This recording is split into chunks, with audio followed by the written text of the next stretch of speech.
You ask Tiger to calculate. This deals with linear inequalities with one unknown. The final result is x equal or smaller than -1/2. Let's solve it step by step. Group all constants on the right side of the inequality. Subtract 2 from both sides.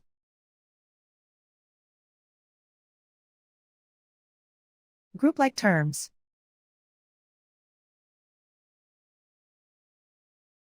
Simplify the arithmetic.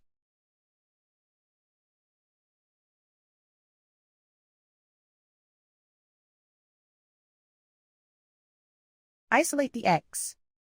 Divide both sides by 8.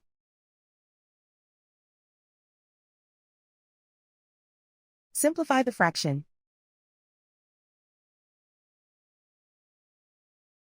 Find the greatest common factor of the numerator and denominator.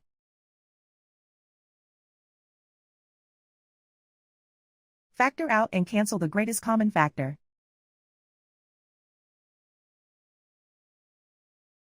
Plot the solution on a coordinate grid. And so the final result is x equal or smaller than -1/2.